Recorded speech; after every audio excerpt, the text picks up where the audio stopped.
So ayan mga kadyak, una, ibawa muna natin yung oil pan o yung ating tinatawag na lungs pala. So alisin natin yung oil pan o yung crankcase natin. Tignan nyo, grabe, napakadumi na rin, no? Parang kalakalawang na rin mga kadyak. So yan, nasisira ang ating mga solenoid, no? Dahil sa mga ganyan bagay. So ito mga kadyak, inalisan natin yung tinatawag na crankcase o oil pan. Mapansin nyo, ayun ang mga solenoid na yan. So i-check naman natin yan bago natin palitan yung dalawang. So ito mga kadyak, maya maya ay ibaba na natin para ma-check na natin agad kung anong problema ng BIOS na ito. So ganyan lang naman ang mga trouble niyan.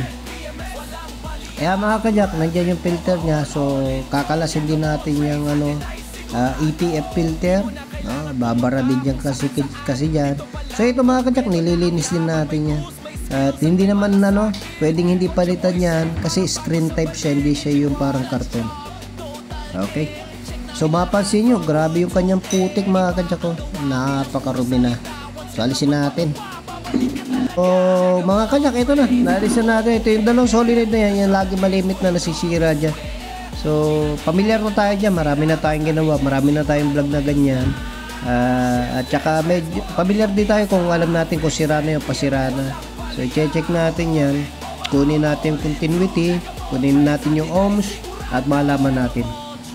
So, ayan mga kadyak. Upon checking, yan. So, confirm natin na yung isa sira na. No?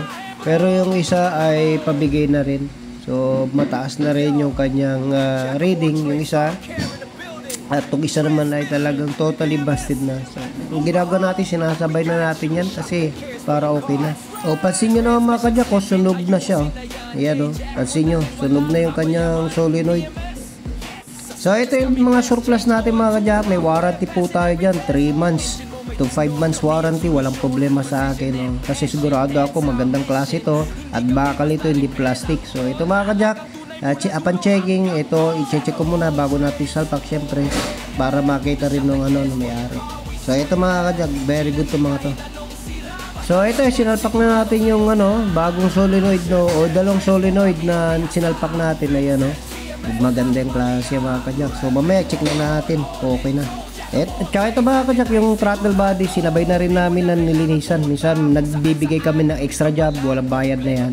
So nililinis namin yung throttle body. Tignan nyo napakarumi na rin.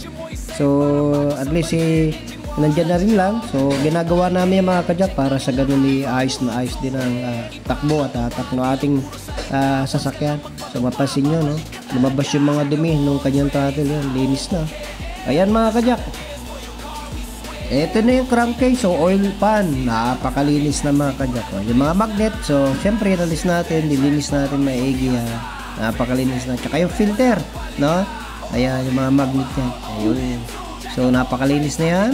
At pati yung filter, nisprayan na rin natin yan at pwedeng ibalik yan.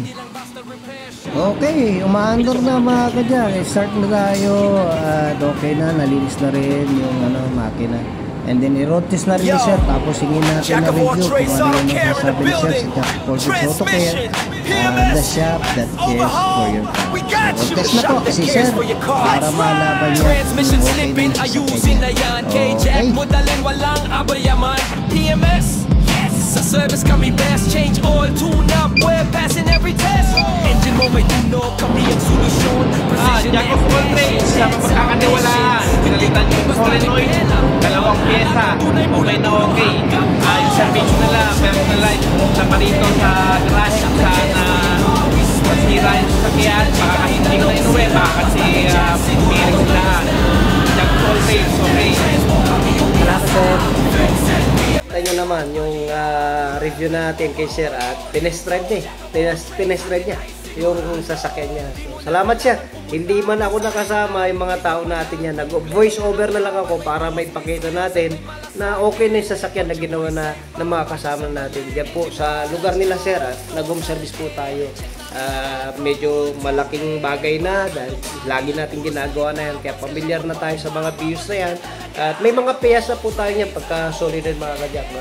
So anyway, Jack of all trades auto care, mag-inquire lang po kayo mga jack. At salamat po sir. Shoutout kay sir. Salamat po at sa tiwala niyo po sa ating shop. Jack of all trades auto care, the shop that cares for your car. God bless you.